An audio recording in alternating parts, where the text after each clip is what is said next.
할렐루야. 네, 반갑습니다. 교회 소식을 먼저 말씀을 드릴게요. 나눠드린 주보를 참고해 주시기 바랍니다. 돌아오는 주일은 선교 주일로 지키고요. 그리고 오후 예배 후에는 사역위원회로 모이도록 하겠습니다. 위원 되시는 분들은 꼭 참석을 해 주시기 바랍니다. 그리고 돌아오는 주일은 성결교회 주일로 지켜요. 총회를 앞두고 성결교회 주일로 지키고 있죠. 그래서 돌아오는 주일은 성결교회 주일로 지키도록 하겠습니다. 그리고 올해 맥주 감사 주일 있죠. 7월 첫 주일 맥주 감사 주일로 지키는데 올해도 역시 지역팀 찬송가 외워서 부르기를 합니다. 곡은 자유로 선택하시고요. 잘 준비해 주세요. 난 예배 시간에 화답 찬양 있죠? 설교하고 난 뒤 화답 찬양 시간에 찬송가 외워서 부르기 지역팀 주관으로 찬양을 드리려고 합니다. 선물도 준비할게요. 잘 준비하셔서 화답 찬양으로 하나님께 찬양을 할 수 있도록 준비를 해주시기를 바랍니다. 그리고 119년차 총회가 27일에서 29일까지 서울신학대학교에서 갔습니다. 기도 부탁을 드립니다. 자, 옆에 있는 분들과 인사합시다. 주의 이름으로 사랑합니다. 은혜 많이 받읍시다. 네, 우리 다 함께 경배 찬양 부르며 아버지 앞에 나아갑니다.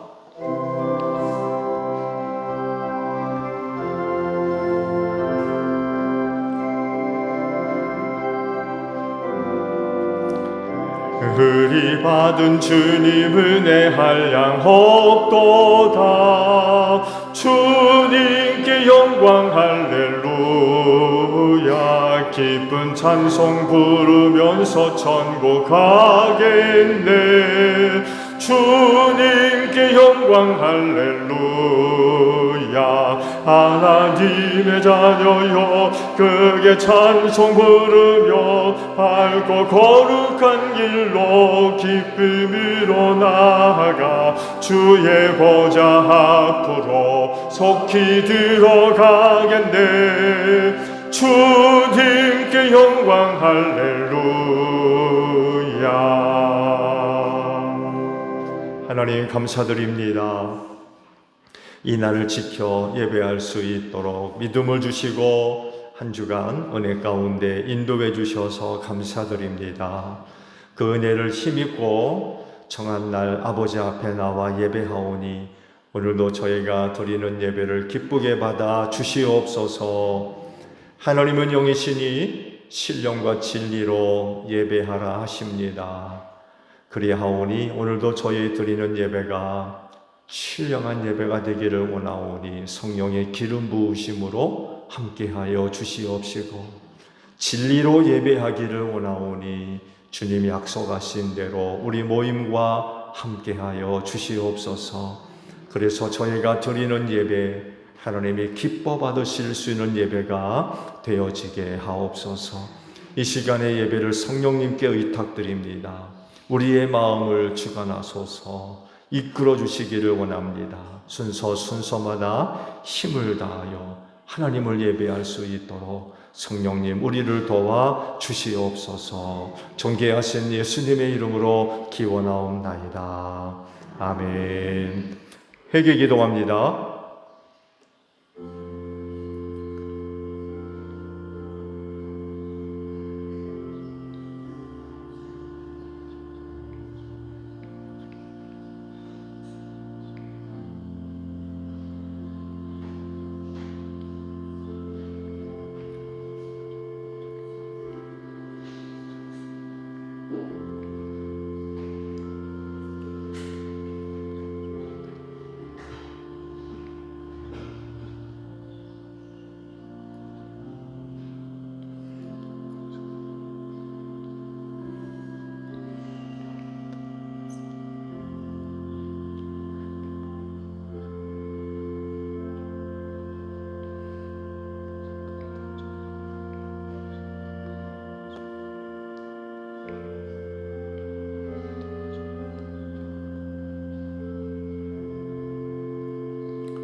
오라 우리가 서로 변론하자. 너희 죄가 주홍 같을지라도 눈과 같이 희어질 것이요 진홍같이 붉을지라도 양털같이 되리라.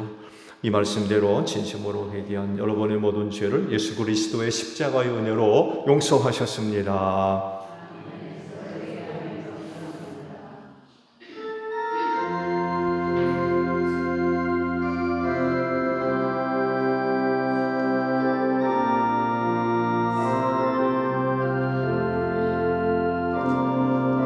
보혈을 지나 하나님 품으로 보혈을 지나 아버지 품으로 보혈을 지나 하나님 품으로 한 걸음씩 나아가네. 존귀한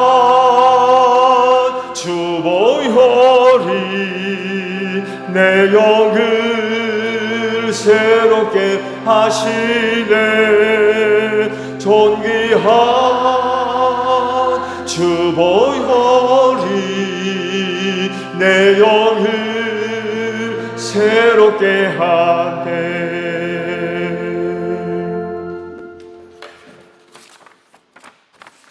꽃향기로 가득한 아름다운 계절에 주님 앞에 자유로이 나와 예배하게 하시니 감사를 드립니다. 하나님께서 창조하신 만물이 선한 열매와 향기로 하나님을 찬양합니다. 하나님의 형상을 따라 지음받은 저희들도 이 시간 하나님의 영광의 빛을 드러내는 귀한 시간이 될 수 있도록 온 마음을 다하여 경배와 찬양드리기 원합니다. 진리의 영이신 성령님, 은혜로 충만케 하여 주시옵소서. 의로우신 하나님, 사람의 마음과 양심을 감찰하시며 정직한 자를 구원하시는 하나님, 저희 대한민국이 어려운 가운데 있음을 아뢰옵니다. 대통령 탄핵이라는 아픔 속에 다시 새로운 대통령을 선출해야 하는 선거를 앞두고 있습니다. 한 나라의 근간이 되는 법이 정치적인 논리에 의하여 무너져 버리고 온갖 악법들이 세워지고 공정해야 하는 선거에서의 부정 문제는 여전히 남아있는 상황에서 국민을 위하여 헌신하고 봉사할 지도자를 세우기에는 하나님의 절대적인 개입이 필요합니다. 하나님, 대한민국을 불쌍히 여겨주시고 다시 한번 살려주시옵소서. 악한 자의 악행을 뿌리 뽑아주시고 의인을 굳게 세우셔서 마지막 때 하나님의 뜻을 이루어가는 귀한 제사장 나라가 되게 하여 주시옵소서. 사랑의 하나님 아버지, 하나님을 알지 못하는 사람들에게서 나오는 사망의 썩은 냄새가 예수 그리스도의 생명의 향기로 바꿀 수 있도록 저희들의 삶을 주관하시어 세상에서 빛과 소금의 삶 잘 감당할 수 있도록 진리 가운데 담대한 믿음을 세워 주시옵소서. 하나님, 이 시간 목사님 말씀 전하십니다. 듣는 저희에게 생명의 빛이 되게 하시어 영의 눈과 귀를 열어주셔서 묘기 성한 시대에 분별할 수 있도록 도와주시옵소서. 세상에서 일어나는 일로 낙심하지 않도록 믿음의 주요 온전케 하시는 주를 바라보며 살기를 다시 오실 우리 주 예수 그리스도 이름으로 간절히 기도드립니다. 아멘.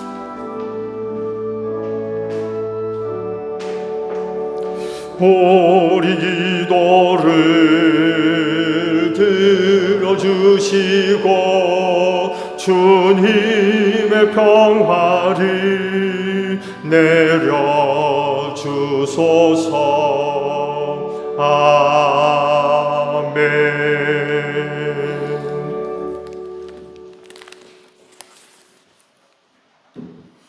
부활절 후 5번째 주일 성서입니다. 저희 독서는 사도행전 11장에서 1절, 16절, 18절까지입니다. 사도행전 11장 1절에서 18절입니다. 사도들과 유대에 있는 신도들이 이방 사람들도 하나님의 말씀을 받아들였다는 소식을 들었다.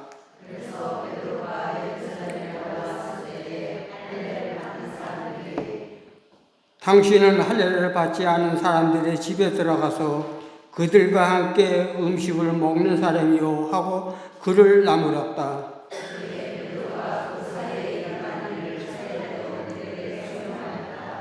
내가 요빠 성에서 기도를 하고 있었습니다.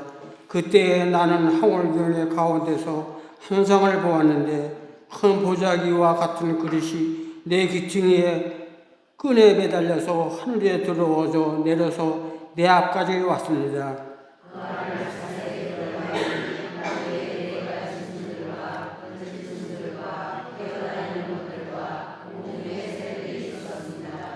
그리고 베드레야 일어나서 잡아먹어라 하는 음성이 내게 들려왔습니다.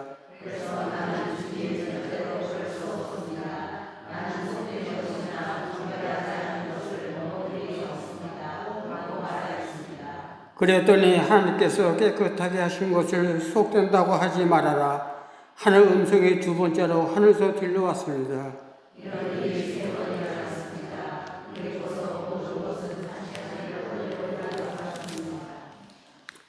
바로 그때에 사람들 셋이 우리가 묵고 있는 집에 도착하였는데 그들은 가이사라에서 내게 보낸 사람들이었습니다.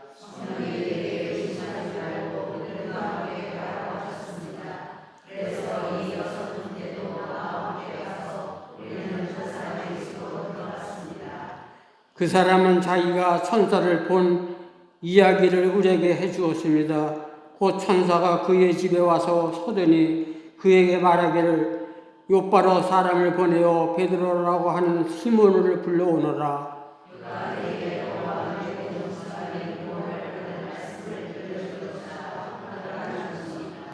내가 말을 하기 시작하니 성령이 처음에 우리에게 내리시던 것과 같이 그들에게도 내리셨습니다.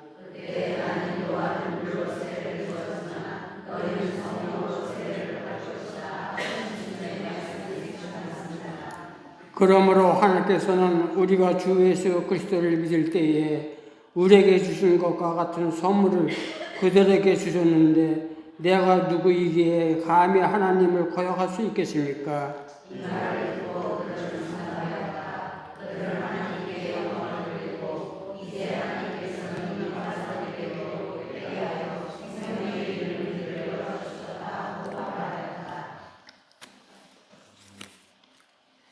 제 독서는 요한계시록 21장 1절에서 6절입니다. 나는 새 하늘과 새 땅을 보았습니다. 이전의 하늘과 이전의 땅이 사라지고 바다도 없어졌습니다.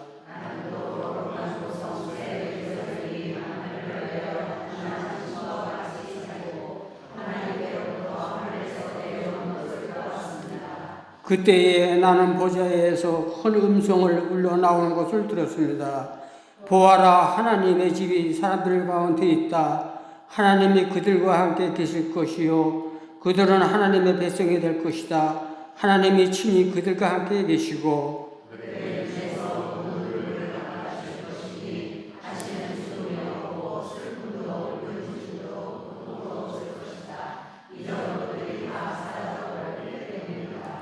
그때에 보좌에 앉으신 분이 말씀하셨습니다. 보아라, 내가 모든 것을 새롭게 한다. 또 말씀하셨습니다. 기록하여라, 이 말은 진실하고 참되다.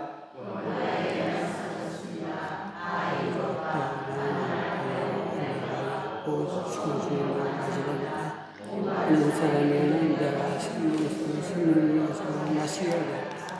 이는 살아계신 하나님의 말씀입니다.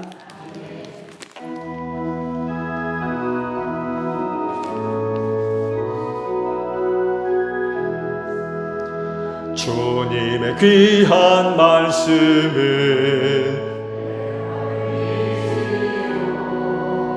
먼 마른 사막길에서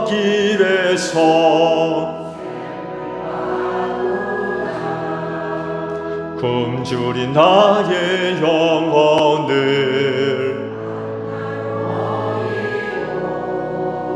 내 갈 길 밝게 비추니 그 말씀 귀하다.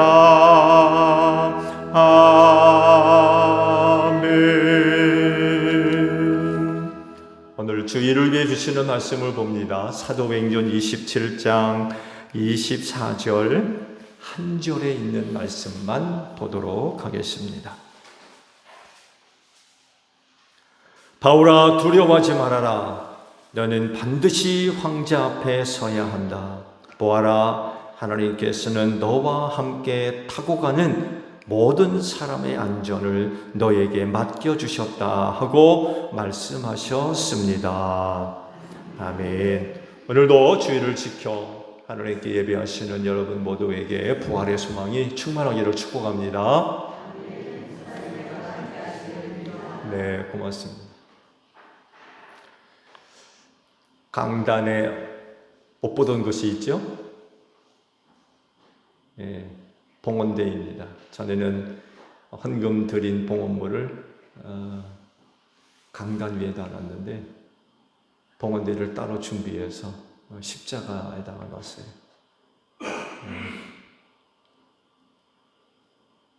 그래서 아마 여러분이 드린 헌금을 제가 받아서 저 봉헌대 위에다가 올려놓게 될 것 같아요. 지금 생각은 전과 같이 제가 그냥 헌물을 받아서 올려놓을지, 봉헌대가 마련됐으니까 안수 집사님들이 지금 올려놓을지 지금 생각 중입니다. 좋은 의견들이 계시면 저한테 말씀해 주세요. 하나님의 부름받은 이들에게는 특별한 은혜가 있는 줄로 믿습니다. 이유는 간단하죠. 그 일을 맡겨주셨기 때문에 그래요. 그 일을 맡겨주셨기 때문에 그 일을 감당하려면 특별한 은혜들이 필요해요. 여러 가지 은혜 가운데 하나, 오늘 주신 말씀 속에서 그 한 가지를 발견한다 그러면 지켜주신, 보호해주시는 이런 그 은혜들이 특별한 은혜로 주어지는 줄로 믿습니다. 그래서 우리가 차후 하나님 앞에 서게 되면 지난 삶의 그 내용들을 돌아다 볼 수 있는 기회가 있다 그러면 우리가 미처 알지 못했던 하나님의 이런 은혜들이 수도 없이 너무 많이 있다는 것을 아마 발견하게 되지 않을 수 없을 것 같아요. 나는 미처 모르고 그냥 지나갔는데 놀랍게도 하나님께서 이런저런 방법과 내용과 과정들을 통해서 그야말로 눈동자와 같이 지켜주셨던 은혜들, 많은 위기 속에서 막아주셨고 피하게 하셨고 건져주셨고 지켜주셨던 그런 수도 없는 은혜들이 나로 하여금 이 세상을 살아가게끔 하셨구나, 그런 것들을 아마 발견하게 될 것 같아요. 그리고 오늘도 우리가 주일을 지켜서 하나님께 예배할 수 있었던 건 한 주간 동안도 이런 은혜들 때문에 가능하지 않았을까? 나는 몰랐지만 이 주일을 위해서 한 주간 동안 참 많이 지켜주시고 막아주시고 건져주시고 인도해주시고 하는 그런 은혜들이 아마 있었는 줄로 믿습니다. 이런 은혜에 관해서 오늘 말씀을 잠깐 나누려고 합니다. 그래서 부름받은 주의 일꾼들은요, 이런 하나님을 믿고 또 위기와 위협 속에서 흔들리지 말고 우리의 여전함, 여러분의 여전함, 그 여전함을 끝까지 지켜나가는 그런 그 모습들이 있어야 될 것 같아요. 이 모습을 사도 바울이 우리에게 보여주고 있어요. 이걸 우리가 좀 본받고자 합니다. 이미 말씀을 봐왔듯이 바울을 통해서 이루실 계획이 세워졌죠. 오늘 말씀을 봤습니다만 해도 처음부터 그 일을 바울에게 알려주지 않으셨어요. 도중에 이제 중간쯤에서 그 일을 알려주셨습니다만 해도 그 일은 사도 바울을 로마로 보내서 그곳에서도 복음을 증거하게 하는 일이었죠. 이방의 사도로 부름을 받았기 때문에 이와 같은 일은 사도 바울에게 있어서는 꼭 맞는 안성맞춤 같은 그런 사역이었을 겁니다. 근데 문제는 그것까지 가는 과정이에요. 거기까지 가는 과정. 이게 이제 문제가 되는 거예요. 하나님께서 그렇게 쓰시려고 하신다면 철로 위를 달리는 고속전철 모양 막힘없이 달려가는 그런 게 있으면 좋겠어요. 그야말로 바람에 돛단배처럼 아무런 거침없이 바다 위를 미끄러져가는 그런 그 모습들을 기대해 볼 수 있을 텐데 사도 바울은 전혀 그렇지를 않았어요. 이 과정은 마치 파도가 끊임없이 밀려오는 것처럼 위기와 위협과 위험이 끊임없이 밀려왔어요. 그거 하나하나 전부 헤쳐나가야 했어요. 그 일을 겪을 때마다 다 참고 견뎌야 됐어요. 통과하지 않으면 안 됐다는 거예요. 그래서 그런 일을 겪을 때마다 조금이라도 딴 생각하고 딴만 가지면 파도에 밀려버리는 거죠.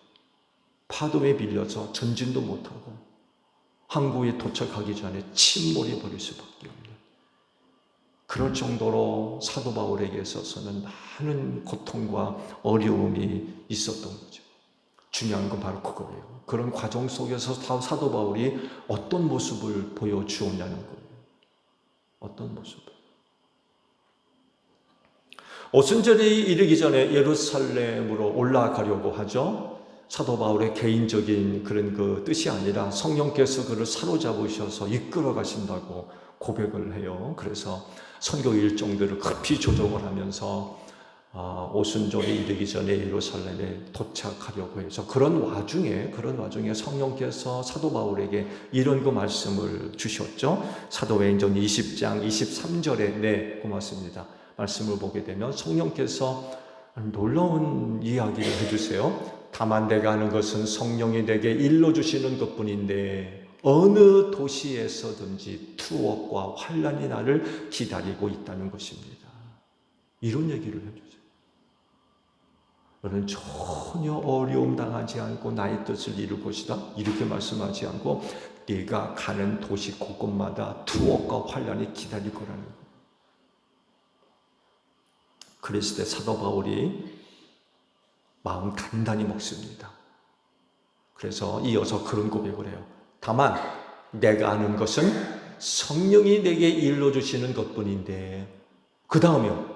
24절. 그러나 내가 나의 달려갈 길을 다 달리고 주 예수께 받은 사명 곧 하나님의 은혜의 복음을 증언하는 일을 다하기만 하면 나는 내 목숨이 조금도 아깝지 않습니다.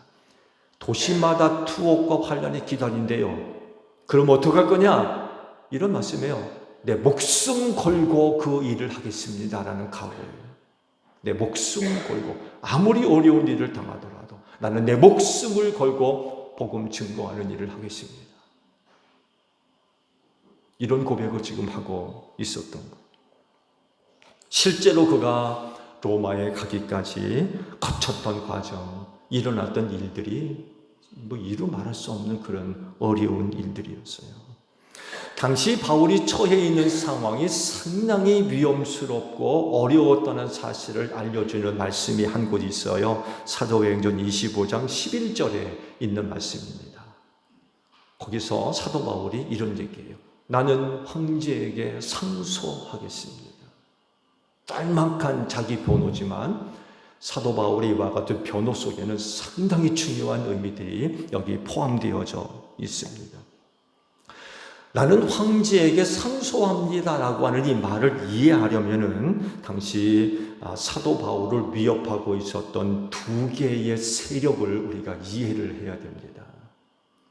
그중 하나는 유대교라고 하는 종교 세력이고요. 또 다른 하나는 로마 제국이라고 하는 정치적인 세력입니다. 이 두 세력으로부터 사도 바울이 굉장히 위협을 받고 있었어요. 종교 세력들은요, 사도 바울을 어떻게든 죽이려고 호시탐탐 노리고 있었습니다. 그리고 그 일을 성취하기 위해서 베스도 총독, 정치 세력이죠, 늘 끊임없이 압력을 가했습니다. 지금 베스도 총독이 사도 바울을 붙들고 있거든요. 그러다 보니까 정치 세력을 끊임없이 압박하는 거예요. 사도 바울을 예루살렘으로 올려보내라. 왜? 올라오는 도중에 살해하려고. 이 종교 세력들이 끊임없이 정치 세력들에게 압력을 가하고 있는 그런 상황이었어요.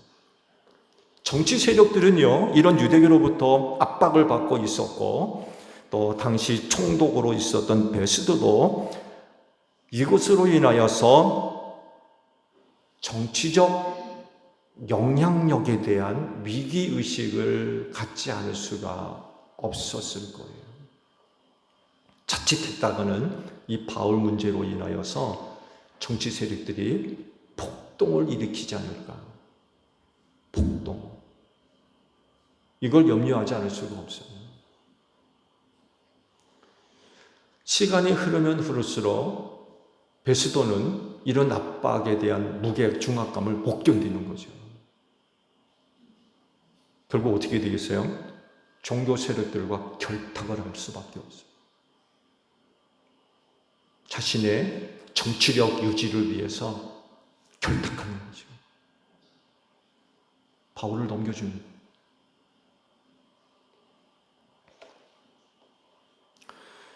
그런데요, 당시 바울을 신문하던 정치 세력들, 그 총독 베스도, 헤롯 아그리파 2세, 그리고 버니게의 입장을 기록하고 있는 말씀이 있죠.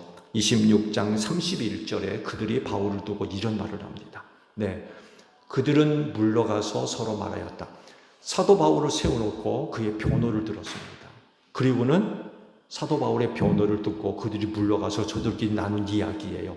그 사람은 사형을 당하거나 갇힐 만한 일을 한 것이 하나도 없어. 이런 얘기를 해요. 거기다가 아그리파 2세는 베스도에게 이런 얘기도 합니다. 그 사람은 황제에게 상소하지 않았으면 석방될 수 있었을 것이요. 이런 이야기를 또 해줍니다. 정치 세력들 입장에서 사도 바울은 정치적으로나 법적으로 아무런 문제가 없다는 얘기예요. 문제점을 발견할 수가 없었다는 거죠. 그러면 안전하게 풀려나올 거냐? 그래요? 그럴 수가 없는 거죠. 이전에 예수님을 두고 종교 세력과 정치 세력과 어떤 일이 있었는지 여러분 아시죠? 둘이 결탁을 합니다. 그리고 예수를 넘겨줘요. 이런 일이 있었어요.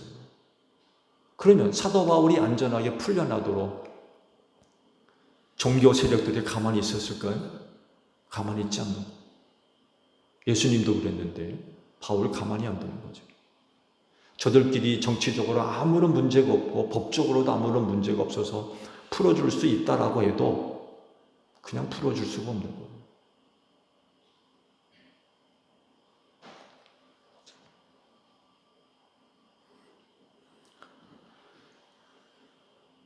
이런 그 내용들을 보게 되면 당시 바울의 안전을 누구도 보장해 줄 수가 없어요. 누구도 바울을 안전하게 지켜줄 수도 없고요.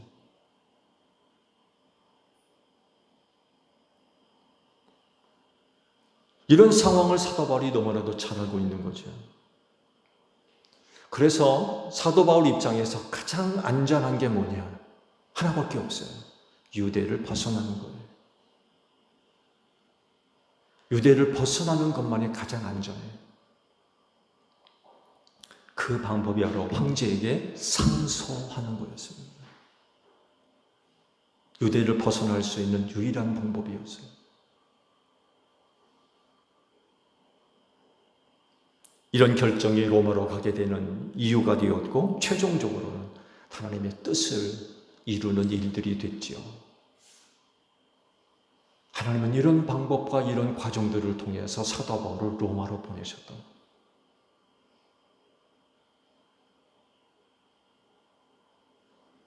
인간적으로 생각하면 뭐든지 이것보다 더 좋은 방법으로 나은 과정을 통해서 안전하고 평탄하게 로마로 갈 수 있지 않을까? 왜 굳이 하나님은 이런 여러 가지 어려운 일을 다 겪으면서 그런 일로 인하여서 예루살렘에 2년씩이나 묶여 있었습니다. 2년씩이나. 왜 하나님은 굳이 이런 방법으로 그를 로마로 보내려 하셨을까? 인간적인 생각으로는 더 좋게 갈 수도 있을 텐데 왜 하나님은 바울을 이렇게 어려운 일을 다 겪게 하면서 로마로 보내셨을까?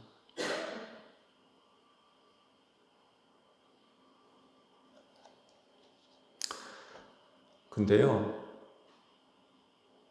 성경에 쓰임받았던 많은 사람들의 삶의 내용들을 들여다보게 되면 거의 비슷해요.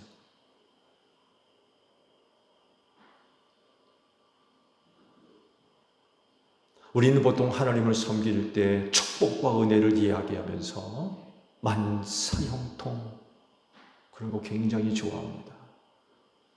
그러나 막상 하나님께서 쓰셨던 종들의 삶을 들여다보게 되면 결코 그렇지 않습니다. 그래서 하나님의 은혜, 하나님의 뜻을 성취하는 건 많은 사람들이 그렇게 좋아하는 만사형통? 그게 아니라 수많은 고난과 역경 속에서 참고 견디고 그 결과가 바로 하나님의 뜻을 이루어 나가는 것들이었어요. 그걸 바울에게서 발견하는 거죠. 그러면 오늘 여러분 어떠십니까? 주님의 뜻을 실현해 나가야 할 사람들로서 주의 일꾼인데 여러분이 바라는 건 뭐예요? 만사형통입니까? 그러다 보니까 조금이라도 어려운 일이 있으면 낙심해요. 원망하고 불평하고. 그렇게 이끌어 가시는 하나님을 이해를 못하는 거죠. 근데 하나님은 그렇지 않았어요.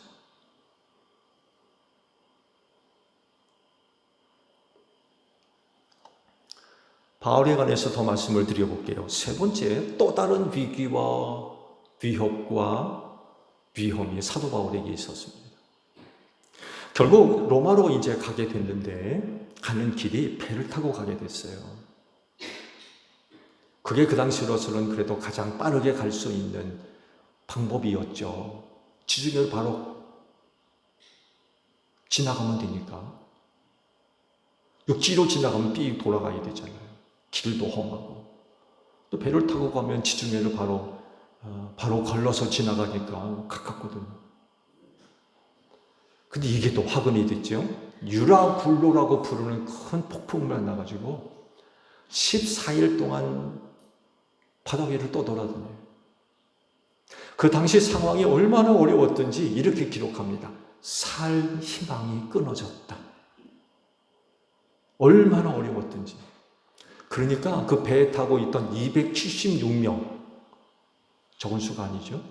276명이 그냥 죽을 날만 기다리고 있었던 거예요. 죽을 날만.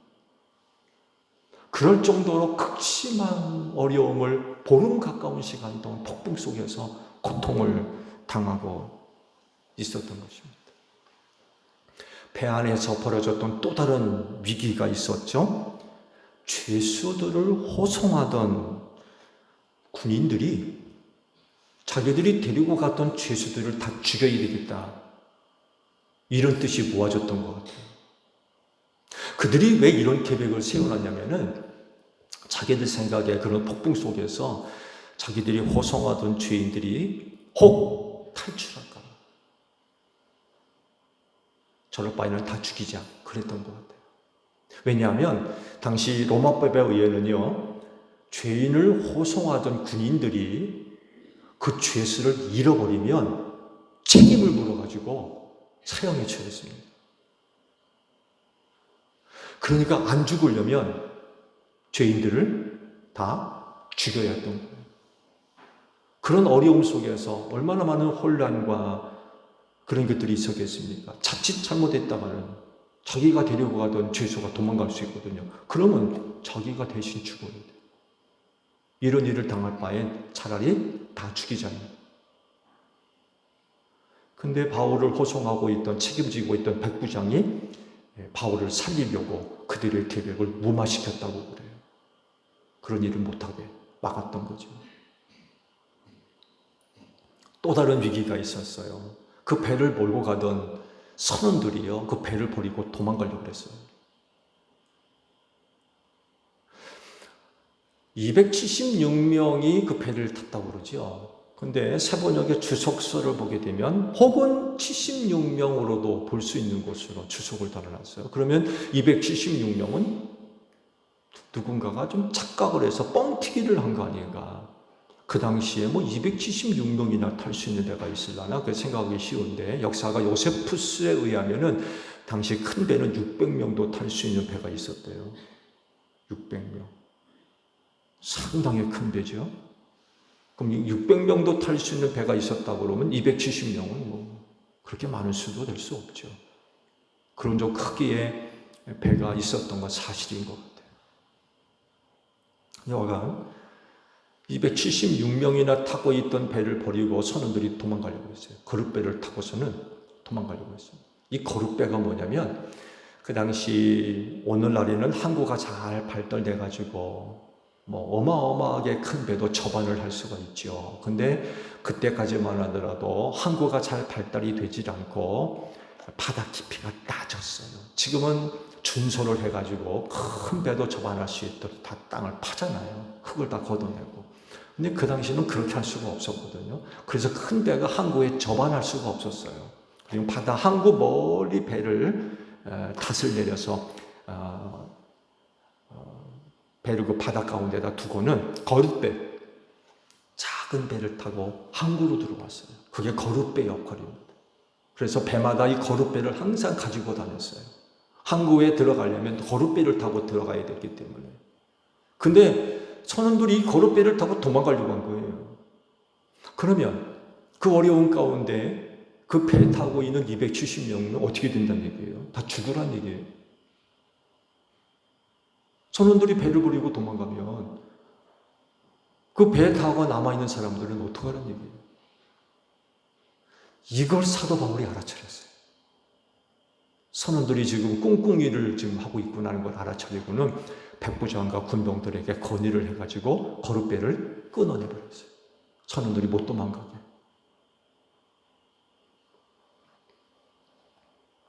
중요한 건 이겁니다. 그렇게 살 희망도 끊어진 상황 속에서 바울이 뭘 했느냐는 겁니다. 뭘 하고 있었느냐. 오늘 우리의 초점이 바로 여기 있어요. 살 희망이 끊어진 배 안에서 사도 바울은 뭘 하고 있어요?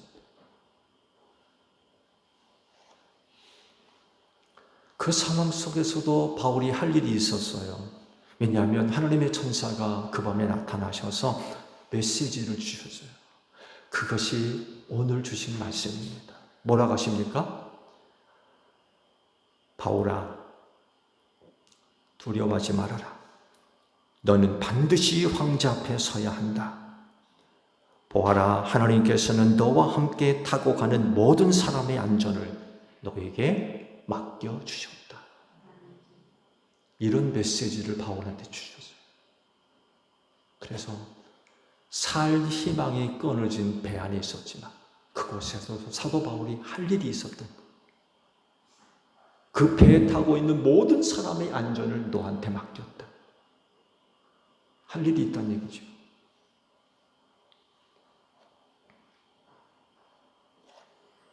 그 일이 뭐예요? 그 배에 타고 있는 사람들에게 바울이 전해들은 메시지, 하나님의 천사가 자기에게 들려주셨던 그 말씀을 배 안에 타고 있는 사람들에게 전해주면서 저들에게 희망과 용기를 심어줬어요. 이것이 그가 그 배 안에서 했던 일이에요. 그가 배 안에서 이 일을 제대로 감당하기 전에 본인 자신이 먼저 믿음을 갖고 또 희망과 용기를 가져야 했을 겁니다. 배 안에 사람들이 안전을 맡은 사람이 본인 자신이 믿음도 없어요. 죽을 똥말똥, 오늘 죽을까 내일 죽을까 그러고 있는 판이고, 너는 틀림없이 황제 앞에 서야 된다고 그러셨는데 믿지를 못하는 거예요. 내가 이런 상황에서 무슨 로마로 가나. 그래가지고 풍랑치는 바다를 보면서 그런 약속이 어디 있느냐, 믿음도 흔들리고 원망하고 불평하고, 너 때문에 그래, 나 때문에 그래, 당신들 말이야 내 말 안 듣고 가지 말라고 하는 걸로 가는 바람에 이런 어려움을 겪었으니 당신 때문에 그렇다고 그러고 뭐 누구 때문에 그렇다고 그러고.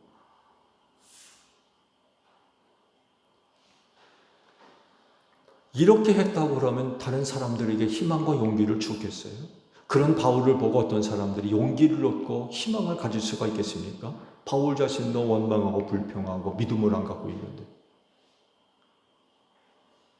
근데 바울은 그렇지 않았어요. 믿었어요. 하나님께서 하시기를 황제 앞으로 보내신 걸 믿는 거예요.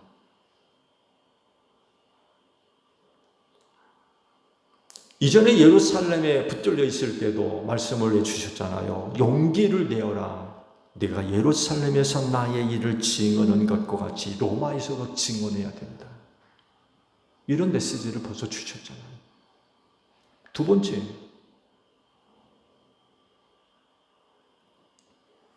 이 말씀을 믿으니까 폭풍을 만나 살 소망이 끊어진 상황 속에서 바울만큼은 다른 거. 그 믿음을 가지니까 뭐가 생겨요? 희망이 생겨요. 용기가 생기고. 다른 사람들은 오늘 죽을까 내일 죽을까 하면서 절망 속에서 뭐 어찌할까 몰라서 어려워하는데, 바울은 다른 거예요. 나는 틀림없이 황제 앞에 설 것이라는 것을 알고 있는 거예요.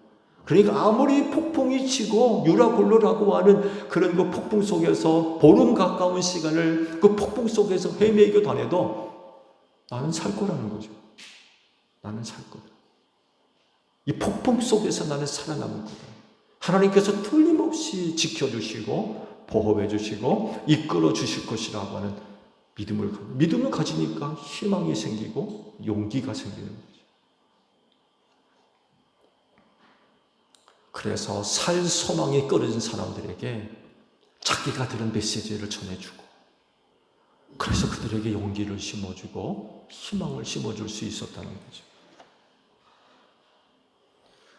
함께 승선한 사람 276명의 안전을 맡겨주셨는데, 그 맡은 사람이 절망하고 원망하고 불평하면 살 소망을 잃은 다른 사람들은 어떻게 되겠어요?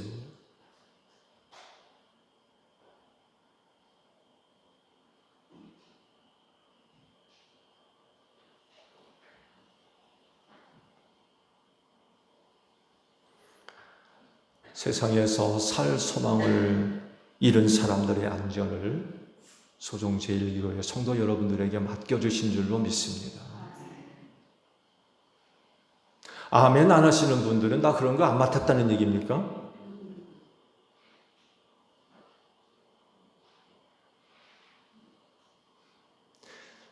충청도 분들이라 제가 이해를 하겠습니다.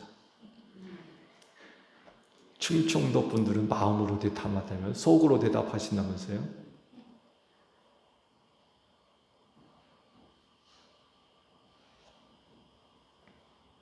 그래서 한 가지 분명한 사실은 하나님께서 여러분들을 지켜주시는 줄로 믿습니다. 살 소망에 끊어진 사람들의 안전을 여러분들에게 맡겨주셨기 때문에 모든 곳에서 하나님께서 여러분들을 지켜주시고 보호해 주시고 이끌어 주시는 줄로 믿습니다. 그러므로 위기와 위험과 위협의 폭풍 속에서 살 희망을 잃은 사람들에게 하늘 복음을 전해 주세요. 그러면서 그들에게 용기를 심어 주시고 희망을 주시기를 바랍니다. 바울이 그 배 안에서 이 역할을 했던 거예요. 어떤 사람들과 같이 낙심하고 절망하고 원망하고 불평하지 마세요.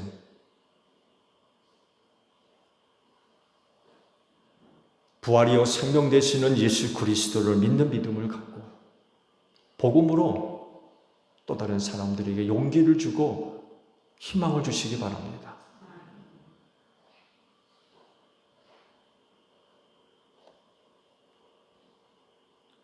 제1교회 성도 여러분들이 믿음의 선진 바울에게서 보고 배우고 본받을 것이 있다고 하면 바로 이거예요. 살 희망이 끊어진 곳에서 여전히 다른 사람들에게 복음으로 용기를 주고 희망을 주는 것입니다.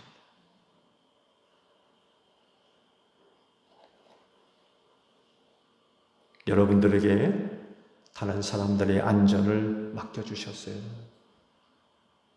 그것이 여러분의 가정 식구도 될 수 있습니다. 여러분의 가정 식구들의 안전을 여러분들에게 맡겨주셨어요. 이웃 친척의 안전을 여러분들에게 맡겨주실 수 있고요. 친구, 동창, 직장 동료 이들의 안전도 여러분에게 맡겨주실 수 있습니다. 그들의 안전을 누구한테 맡깁니까? 저쪽 동네에 사는 누구예요? 소종제일교회에 다니는 여러분들 입에 누구한테 그들의 안전을 맡깁니까? 그들의 안전을 여러분들에게 맡겨주셨어요.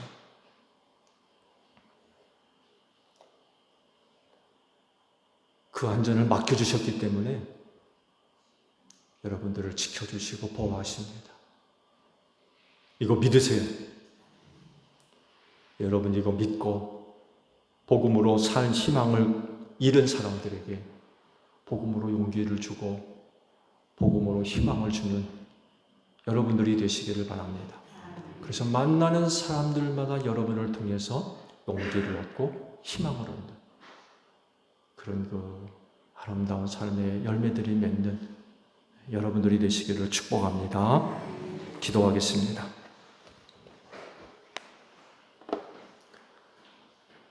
사람들의 안전을 제1교회 모든 성도들에게 맡겨주신 줄로 믿습니다. 우리의 가정 식구들, 이웃들, 친척들, 친구들, 직장 동료들, 저들의 안전, 제1교회 모든 성도들이 맡고 있습니다. 그리하오니 믿음을 갖고 복음으로 저들에게 희망과 용기를 심어줄 수 있는 제1교회 모든 성도들이 되어지게 하옵소서. 그 일을 맡고 있는 이상 하나님은 절대로 우리를 모른다 하지 아니하시고 눈동자와 같이 지켜주시고 우리를 도와주시며 이끌어주시고 구원해 주시는 줄로 믿습니다. 그래서 어려운 일을 만나더라도 어떤 사람들과 같이 낙심하지 않게 하시고 원망하거나 불평하지 않게 하시며 믿음을 갖고 희망을 잃고 용기를 잃은 살 소망이 끊어져 있는 사람들에게 복음으로 저들에게 용기를 주고 희망을 심어줄 수 있는 제1교회 모든 성도들이 되어지게 하옵소서. 예수님의 이름으로 기도하옵나이다. 아멘.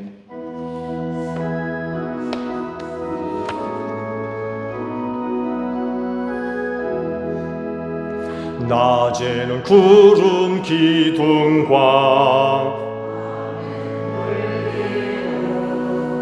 주 백성 앞에 나타나 하늘의 깊은 지혜를 주 말씀 밝히 알도록 늘 도와주소서. 아멘. 주신 말씀 우리 생각하며 화답 찬양 하나님께 드립니다.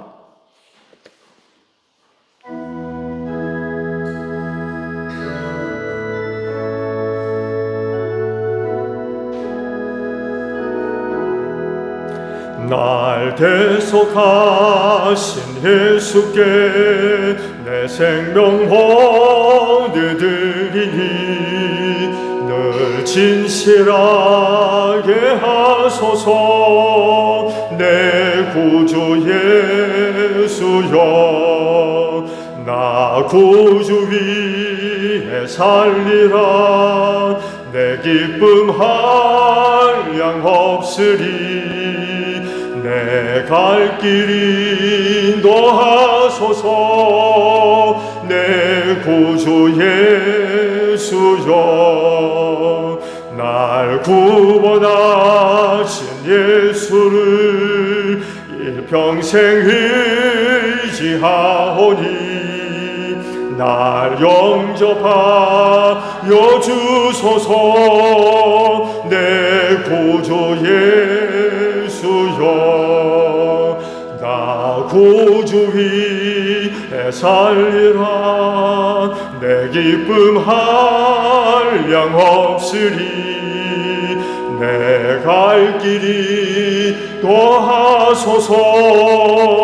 내 구주 예수여.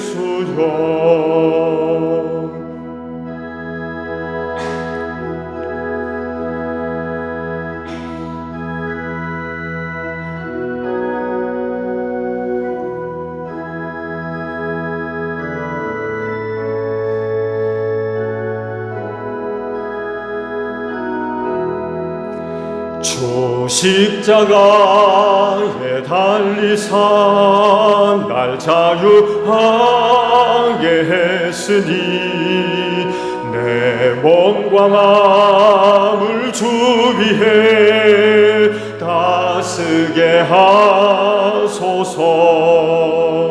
나 구주 위에 살리라. 내 기쁨 한량 없으리. 내 갈 길 인도하소서. 내 구주 예수여. 아멘. 봉헌의 말씀을 나눕니다. 주께서 말씀하시기를 내가 제단에 제물을 드리려고 하다가 내 형제나 자매가 내게 어떤 원한을 품고 있다는 생각이 나거든 너는 그 제물을 제단 앞에 놓아두고 먼저 가서 내 형제나 자매와 화해하여라. 그런 다음에 돌아와서 제물을 드려라 하셨습니다. 주님의 평화가 여러분과 함께 하시기를 축복합니다. 화해로 이런 증거로 주변 교우들과 평화 인사를 나눕시다. 샬롬.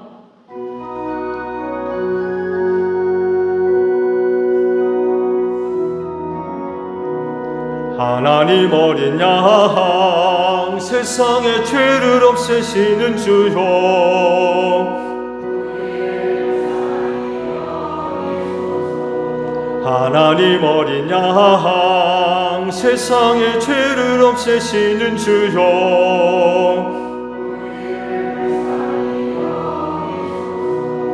하나님 어린 양 세상의 죄를 없애시는 주여. 우리에게 평화를 주소서. 여러분, 성경이 이르기를 각자 마음의 정언대로 해야 하고 아까워하면서 내거나 마지못해 사는 일은 없어야 합니다. 하나님께서는 기쁜 마음으로 내는 사람을 사랑하십니다 라고 하셨습니다.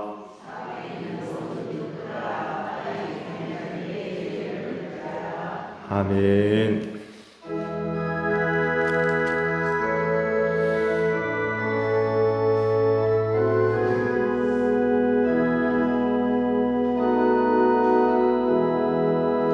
예수 나를 오라 하네.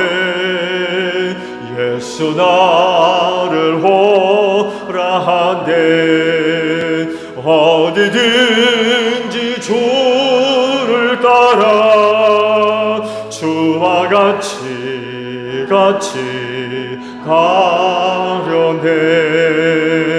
주의 인도하심 따라 주의 인도하심 따라 어디든지 주를 따라 주와 같이 가려네. 겟세마네 동산까지 주와 함께 가려 하네. 피땀 흘린 동산까지 주와 함께 가려네. 주의 인도하심 따라 주의 인도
주가 글씨를 내려 나를 항상 돌보시고 그 신 영광 보여주며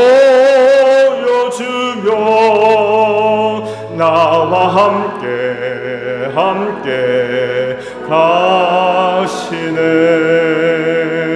주의 인도하심 따라 주의 인도하심 따라 어디든지 주를 따라 주와 같이 가련해.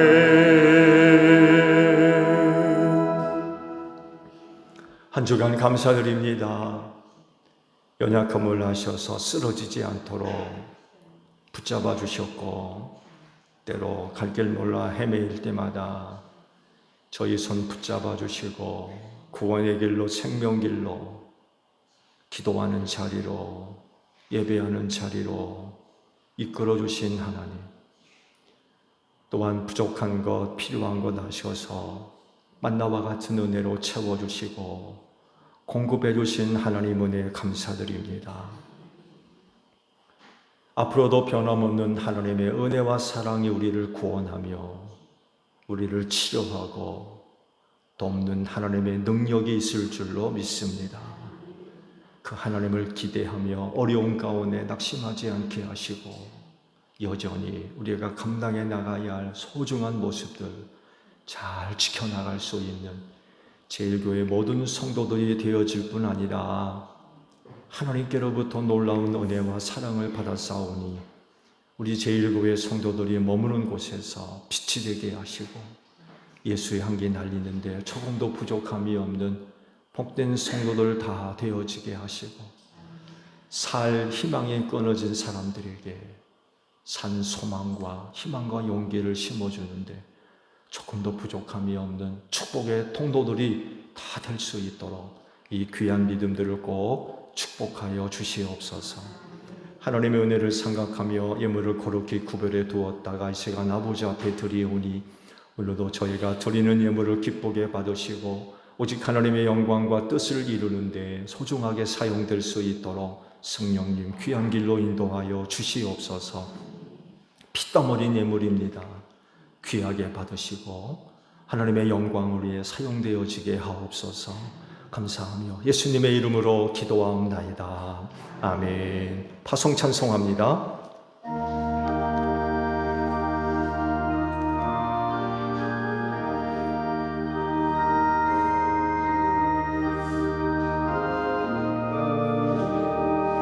위험한 풍파가 거친하고 건너편 언덕에 이르리니 형제여 너 어찌 시체 하나 생명줄 던져서 구원하라.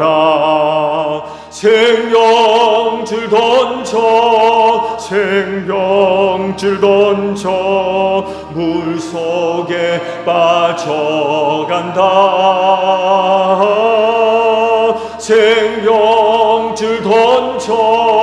생명줄 던져 지금 곧 건지어라. 너희는 온 천하를 다니며 만민에게 복음을 전하라.